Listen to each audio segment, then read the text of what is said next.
everyone. My name is Rakhee Lalvani. I look after public relations and corporate communications for Indian Hotels Company Limited, which runs the iconic Taj brand. Today, I'm going to take a class on ethics in communications. And why ethics? Because ethics really matters when it comes to building trust, building long term credibility with all your stakeholders, and actually establishing your stakeholders' confidence in you. And of course, the end result is brand trust and brand strength, which is what we're all as communicators aspiring for. So I look forward to engaging with you on this class on ethics in communications. So, why ethics? That, like all of you probably already have the answer, because it matters. And before I start into why ethics and how you're going to incorporate it into communication strategies, I just want to quote Mr. Ratan Tata, who is the chairman emeritus of the Tata Group. And what he said, and I quote him: apart from the values and ethics which I have tried to live by, the legacy I would like to leave behind is a very simple one, that I have always stood up for everything that I consider to be the right thing. And I have tried to be fair and equitable as I could be. So, this is what the chairman emeritus of the largest conglomerate in India has to say. And as everyone knows, the Tata Group really stands for a legacy of trust. So, like I said, ethics is something that is very critical in communications. We live in a hyper connected world, and we are probably communicating much more than ever before. Whilst this is giving us an opportunity for us to share more, probably have more cooperation between governments, between individuals, between businesses, and giving us platforms to express ourselves. But there is still that problem of being sometimes ill informed. There is misinformation sometimes. And also, sadly, the quality of information that one receives is sometimes questionable. This is really where ethics comes in. And ethics is just not some nice theoretical buzzword relegated to something that you say in speeches. It's actually a fundamental.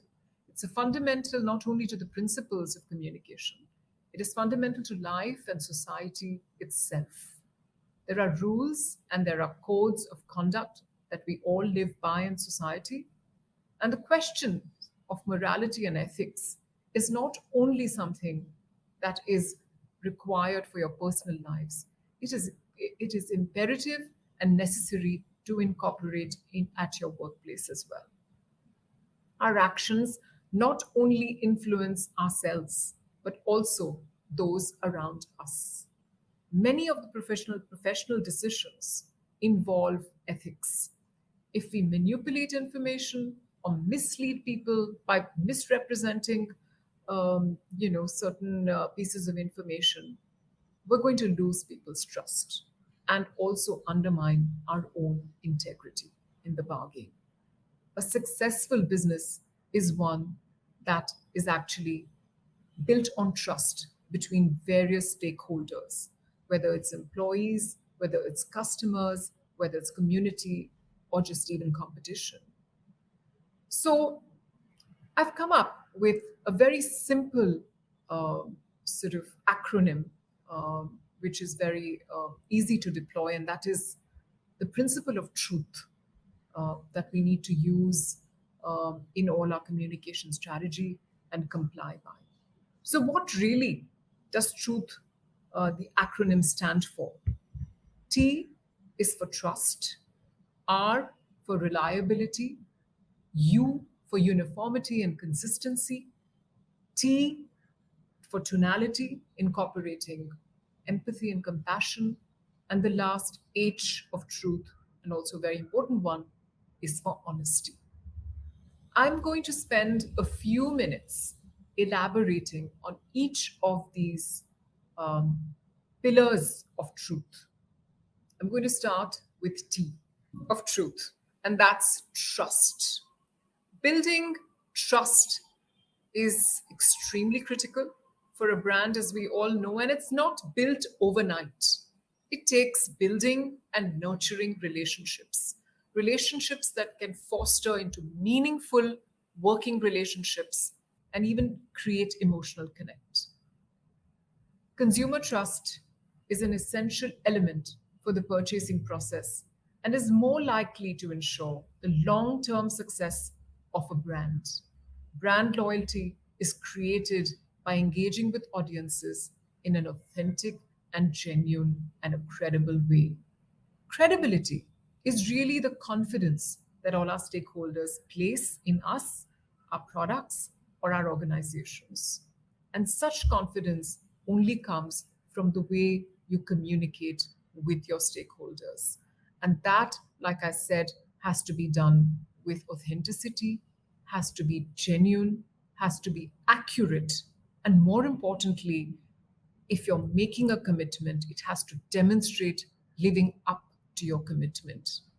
While you can tightly control the messaging on some of your owned channels or through paid forms of advertising or through social media, a brand will benefit over time from building strong relationships with stakeholders by forming and nurturing these relationships. As the company's reputation is built on reliable partnership, and this is what contributes to building brand trust. So, therefore, focus on building trust and ensure that you're sending the right information to the right people at the right time. The next one that I want to cover is reliability, the R of truth, which really is about reliability and dependability. Communicators need to check that facts are definitely verified and checked before any communication or press releases or whatever forms of tools that you're actually using is disseminated to the wider public, irrespective of the pressures, the contingencies, the extraneous environment that you're operating under. You need to be ensuring that you are sending information that you can take accountability for and that it is precise and accurate and something that your stakeholders will then perceive you as a reliable partner. The agenda of communication and the act of communication ought to engage from careful consideration, like I said, of facts that is disseminated in a relatable way. It has to be relevant to the media outlets. It has to be adapted to the media outlets or to the media organization. Don't just send anything to anyone. It's not going to make a difference, and your dependability is going to go down. And this is also an important part of ethical communication. Be respectful and make sure it is relatable and reliable, and that you're a reliable partner in this whole equation. Uniformity is my third pillar of truth. And uniformity really means consistency. We all trust people who walk the talk, who do what they say. And it's the same for communicators. It is very easy to make tall promises and equally difficult to keep up to them. So be careful with what promises you're making. And like we all know, brand strength is actually determined by how consistent your messaging is, how consistently your brand delivers on time, each time, every time, and it's always the same messaging. People may not remember the full article that they saw, but they'll remember the promise you made. They'll probably also remember if there's something bad that's going to happen. You build a whole predictability quotient when you communicate in this consistent way. And that is what builds a subconscious level of comfort with your stakeholders. They depend on you, they know you're reliable, they know you're consistent. And these factors go into building trust. So, like I said, be very important with ensuring consistency in the information that you disseminate. At this point, I want to take a pause and show you a very interesting video. It's also quite a funny video, And of course, because this is not interactive, I may not be able to get your real time views and feedback, but you can write into me as to what you really think. So maybe have the video. This is the office of the BBC, the British Broadcasting Corporation here in Mumbai. It's where we have our finance team, some of our marketing staff, and where journalists work on stories that's broadcast right across the globe. But it turns out that we are not the only BBC in India's financial capital. Well, inside this five-star hotel, located just a few kilometers away from our office, is the Bombay Baking Company. As the name suggests, it sells things like cakes, bread, and croissant. It's also famous for its initials, BBC. Now, we did like to go inside and take a look, but unfortunately, we've been denied permission. And the reason? Well, the bakery is facing a lawsuit for using the BBC name. But it's not us that's filed the case. It's the people running this business, the Borivali Biryani Center, a restaurant located 25 kilometers away. Now, the owners of this place say that the name BBC belongs to them, and they have a case in the Mumbai courts demanding $100,000 as damages from the bakery. So let's go inside and hear their side of the story. And as its name suggests, this restaurant chain is renowned for its biryani. It has 7 outlets across Mumbai, with plans for more.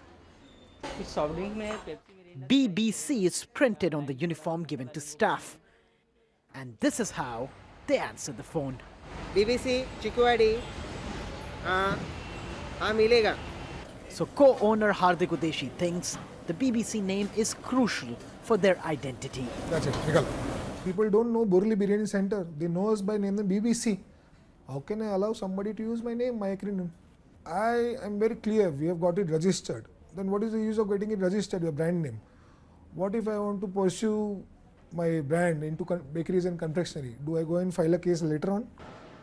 The BBC that I work for says it won't be commenting on the case in India. But it seems those 3 famous letters are pretty widely used by businesses around the world, including more here in Mumbai. Just a few that we have found in the city include a bar famous for its beer, a firm that helps people process visas, and a small roadside snack shop. Now it's up to the court to decide if this place has the right to claim the name as its own. Sameer Hashmi from one of the BBCs in Mumbai. Now that you've seen this video, let me contextualize it.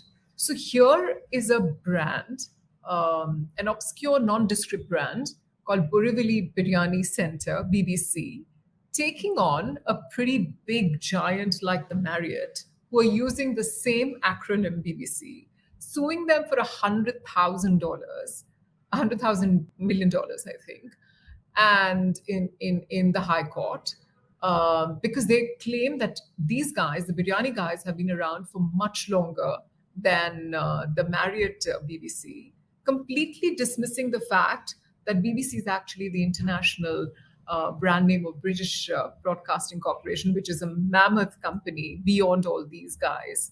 So therefore, really, this is violation of patent laws. This is violation of brand laws and all of that, and is unethical. But here is this kind of stuff. But someone like a Borivali Biryani Center has benefited from this. But is it the right thing to do? Definitely not. Not for brands like ours. But I just thought it's an interesting example of what is happening. And there are many, many, many shades of BBC in this country, on every street, every road.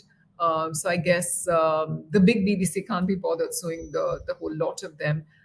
But that it doesn't mean that is the right thing to do. Moving on to the 4th pillar of truth, and that's tonality.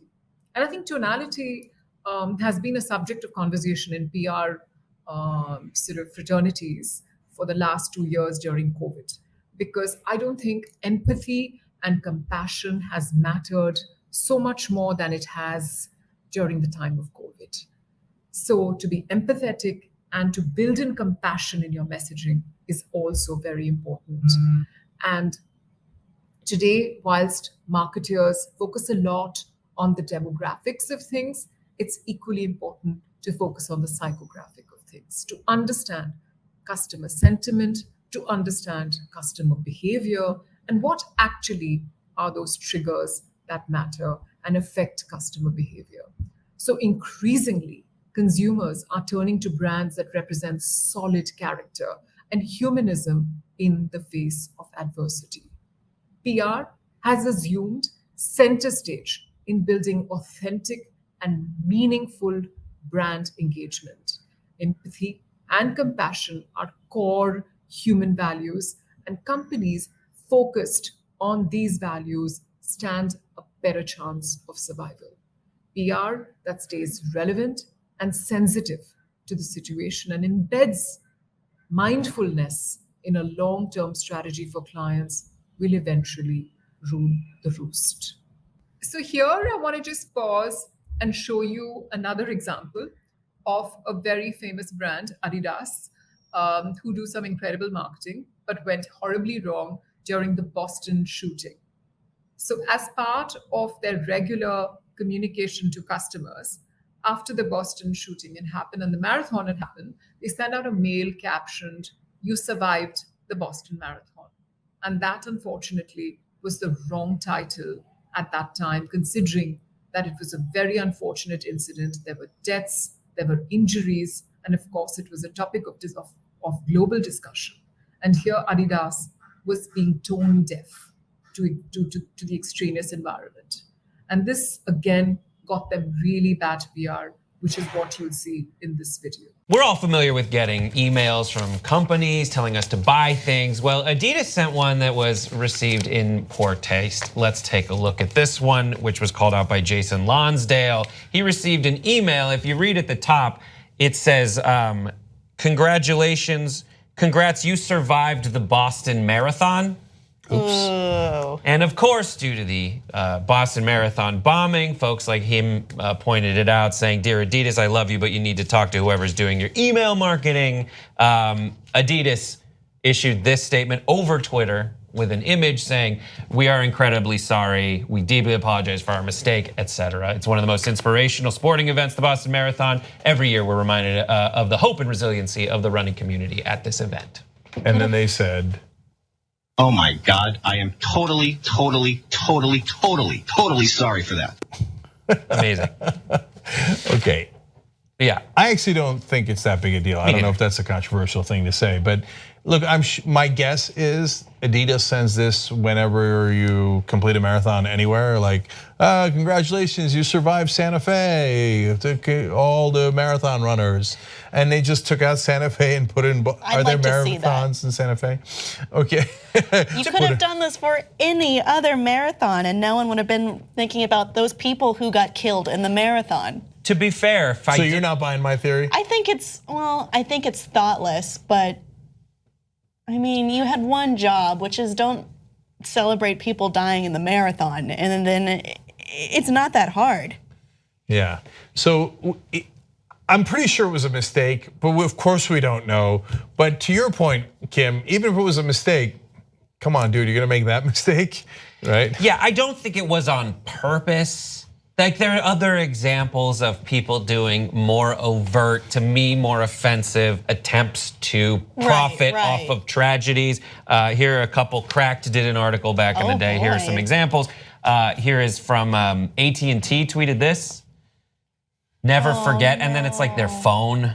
And then, that's shameless. Much worse. Here's another one that's the 12th anniversary of 9/11 coupon from Tumbledown Trails saying that golf for 9 holes is $9.11. Oh my God, that's disastrous. 18 for Literally. 1911. And then this guy, I don't know who he is, said, "I would like to extend my best wishes to all, even the haters and losers, on this special date, September 11th. That guy should be fired. Oh my. Whoever wrote that should be fired. He's so nuts. The only thing that he left out of that tweet was sad. But I can top that actually with an old friend of Donald Trump, Chris Christie, would give away some of the wreckage from 9/11 from the World Trade Center to political donors and allies.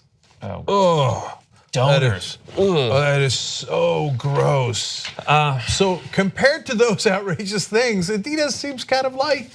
Like it's wrong, but probably an error. And they go, oh, I'm so sorry. And I think we probably get past it. Yeah, that's fair. That's fair. It's not like this shameless cash grab for tragedy. Yeah, It's just thoughtless. Can we go as far as, and I'm going to need Kim's approval here, can we pardon them now that they've apologized? So that was Adidas's one grave mistake, perhaps not intentional and done on purpose like the video highlighted, but you need to be very, very careful when you put your brand out there. The last pillar, and possibly one of the most important pillars of truth, is the honesty, is H for honesty. And unless you're honest and transparent with your communication, you're not going to be able to build that long-term trust that we've been talking about and highlighting in this class. So say what you mean and be forthright. Honesty and integrity will take you a long way. Take responsibility for all your communication. It's important that you own your communication and you're accountable for it. So take that responsibility on behalf of your organization. If your organization has made a mistake or if there's something that's gone wrong, own up to it. I think people are far more forgiving than you realize. Dishonesty can actually lead to lack of trust and therefore lack of credibility. And once that dishonesty is actually discovered, to re-establish that credibility is an uphill task. So therefore, just from the word go, be honest. Withholding information or lying about something that suits the purpose of your brand or organization actually then leads to more lies, it leads to more cover-ups, it leads to a situation where you're being evasive. And is that an ideal situation to build relationships? Definitely not. So never really withhold any information or lie, because that is going to cause, like I said, a whole trust deficit, which nobody really needs. So to sum up, remain honest, be transparent, make sure that you're authentic, abide by the strictest moral standards, and adhere to the code of ethics in terms of alignment to whether it's the law or the government, state or center, and to your organization. There's a reason this is called earned PR. So earn it and always, always deliver the truth.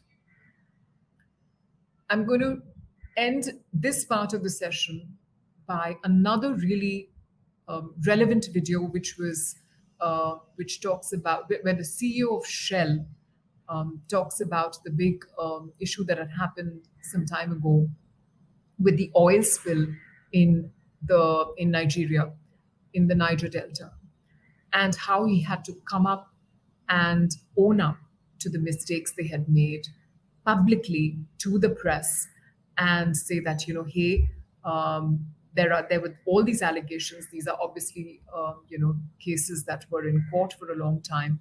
But the CEO came up there and admitted to his mistake and talked about the remedial efforts they were going to make. And that was received very well. I mean, they could have decided to just sort of, let that be and be in a situation like a lot of organizations go out there and say the matter is sub judice and we have nothing to say. But here somebody was going out there, the CEO of the company, the leadership of the company went out there and said, we've made a mistake and we've impacted people, we've impacted lives negatively, and forgive us, and we promise you we will make up. And that was really very, very positively received by all the stakeholders. So have a look at this video. Thank you for coming today to The Hague. I'm very pleased to announce today that there is a new dawn rising at Shell. Today, Shell announces a new program that leverages the power of truth and reconciliation about our past to build a sustainable future. For many years, Shell has made public commitments to the environment and to human rights.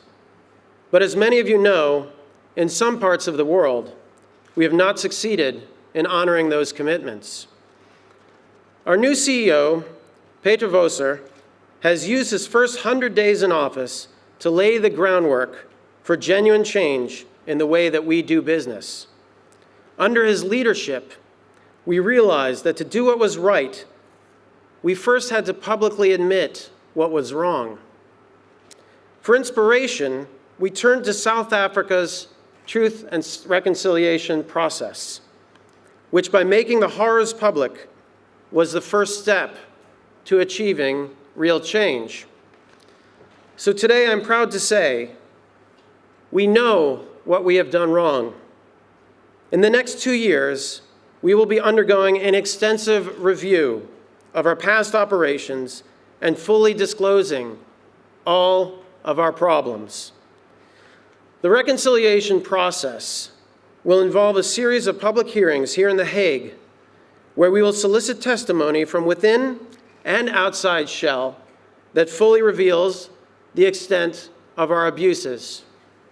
And today, I'm proud to say that we make a symbolic new start by saying to the people of the Niger Delta, we are sorry.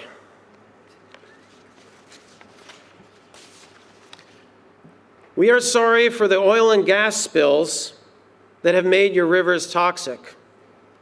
We are sorry for the gas flares that stink up your villages. We are sorry for the fact that you cannot eat your fish, that you cannot grow on your land, and that you cannot drink your water. We have had similar extraction operations in Alaska with little problem. We know there is a double standard, and that must end. We are sorry. I'd like to invite you all to Shell's annual general meeting on Tuesday, May 18th in The Hague. We will begin our program there by presenting a comprehensive plan of action for the Niger Delta. Today, we also launch our new public relations campaign. The I'm Sorry campaign will deploy street teams and cross-media advertising strategies to let the world know that Shell is different. And Shell is ultimately made up of people, smart people, people who know better than to abuse the rights of others for the short-term profit, people who know better than to gamble the future of the planet. I am very proud to be here making this historic announcement today. Please join our street teams from the I'm Sorry campaign outside our doors. I'm available for questions following this meeting. Thank you very much.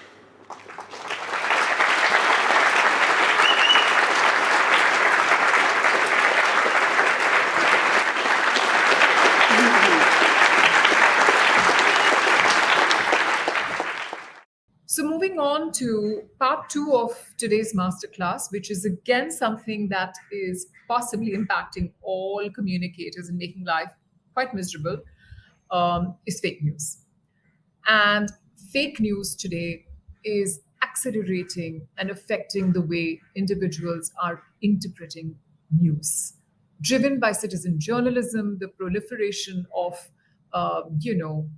social media and the number of digital channels, this is a growing concern for everybody. One is seeing so much of fake news and misinformation out there that is misleading people. Pre-corona, this was serious. Post-corona, this has really become an endemic, and which is the reason people are calling it the infodemic. I mean, even during COVID times, we got all kinds of information, misinformation, really, about the use of disinfectants to combat the coronavirus. Fake claims saying that the virus can spread through radio waves. I mean, really? And all kinds of misinformation around the whole vaccination programs that were being rolled out. And this was hurting the global efforts to fight COVID. Of course, there were forces behind this, like the UN and the WHO and other industry bodies, who sort of set up rapid response teams to fight this misinformation with credible information and science and facts, and disseminating that quite well. But unfortunately, thanks to fake news, a lot of damage was done. So, what do communicators do when they spot the fake news and have to combat it? There are various steps, and I'm going to share some of those steps with you. So, firstly, I think in today's world, like I said, you have to be very, very good with monitoring and listening to your social media. So, having social listening tools is extremely important. Gathering that data and that intelligence is your first step, and do it real time. Once you have the facts in place, it is equally important to share your version and your side of the story. Leading newspapers, ACAT media outlets, and the credible news sources always have provision for ensuring that they are publishing fact checked and evidence based reporting and articles. Use some of the traditional methods to counter the fake news, which is write to your customers, have the CEO send emails to your employees. Use some of these methods like letters and emails, etc., and they can work wonders to contain the fake news and the effects of fake news. Also, keep publicizing. Have your PR strategy intact to make sure that you keep publicizing your version of the story. Through also use things like your own media assets, your microsites, your website can be very, very useful during this time. And in select cases, you may need to look at the option of going legal.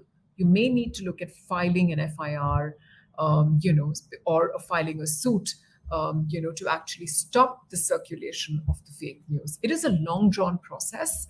It is time consuming, but sometimes the news is so damaging and so grave that it needs to be done. And you will have to take that route. Today, there is cybercrime infrastructure in place which you can use.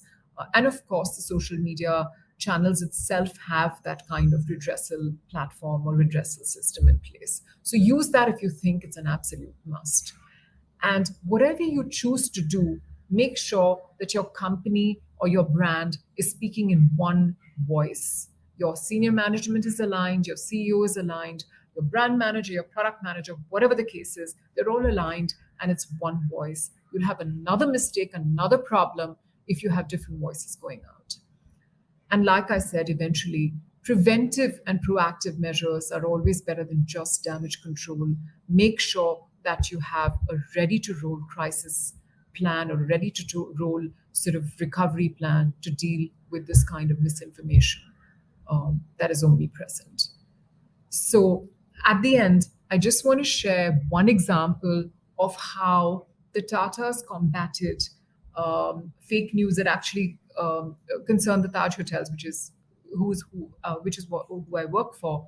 So it was last year during Valentine's when there were these messages in WhatsApps and social media posts going around saying that if you fill this questionnaire, you will get a mobile phone for free. I wish that was possible. We'd all have mobile phones and some really good phones, for doing nothing. And the second part of the message was that the Taj was just giving away gift certificates for nothing to people. And this went viral. And everybody was forwarding it, and it was becoming like the talk of town. And everybody started reporting it, and like matter of, how it is online news and all of that. And they also dragged the Tata, the parent company, into this and put the Tata logo on the posts and things like that. And very quickly, the Tata Group posted this message that you can see, not only saying that this is all fake news, but educating people saying, hey, this is going around, but please be careful before you forward these messages. Have you firstly even tried to partake in these messages? Is it working? Are you getting those certificates? No, right? Then why are you forwarding it? The second one is, are you checking the source of the website? Is it the authentic source? So these are things that need to be done. It's a simple thing to do. It'll take you if you're doing it in-house, your creative agency, or it's a PR agency doing it, it's going to take you like 45 minutes to create this post, but put it out there so you're countering this fake news. And it's a simple way to do it. And let me tell you, in a very, very effective way. So the minute we put this social media post up, we started to also send WhatsApp messages off this post. And we were able to very effectively counter that fake post that was put up. So there are various ways of doing it, but I think being prepared and following the steps like I covered is extremely important when it comes to fake news. And of course, ethics in communications is an imperative today when it comes to engaging with all stakeholders. And like I said, use the acronym TRUTH, because the truth always prevails. Thank you for listening in today and joining from wherever you are all over the globe. And I wish you all the very best to all the communicators. Continue to make a difference. Thank you.